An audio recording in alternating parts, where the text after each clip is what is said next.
Everybody nowadays has a phone, and sometimes we get to this pleasure of getting calls from unknown numbers.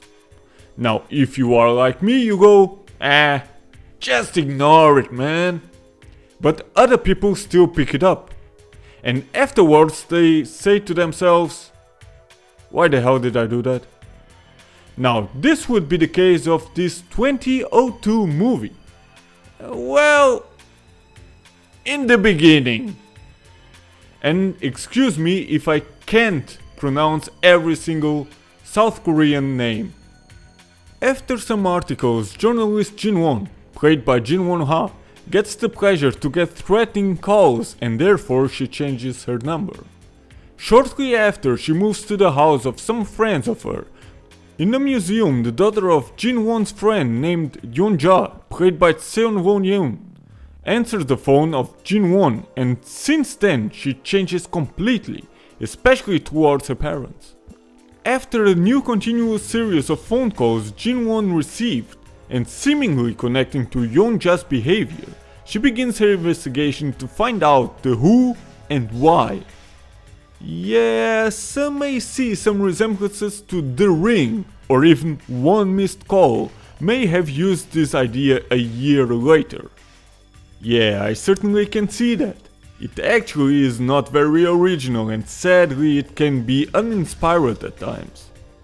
The movie can be creepy, but you will probably have to wait until the second half for it.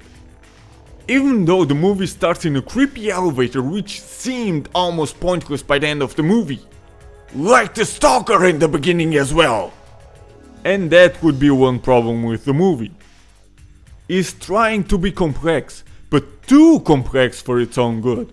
By including certain subplots that lead nowhere, the result is overload.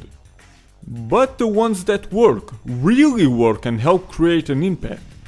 This along with the good cinematography, while somewhat cliché in the setting, it still can be impressive to look at. But the music, for what there is not worth mentioning. But the strongest point is probably the cast. Ji Won-ha and Yumi Kim do a good job as the main leads, even though both were not veterans at the time in the industry. Choi Ho-jae and Choi Ji-yeon would be the other duo that work well, but nothing special. Yet the most impressive was the little Seo Won-yeon. Just 6 years of age at the time, and she showed amazing skills throughout the movie.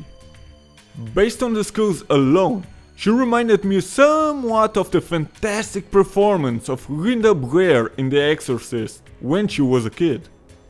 Overall, it still can be a nice to good movie to watch, just for Seo Won-yeon alone, but in the end of the day, don't expect excellence in any form, outside of the kid.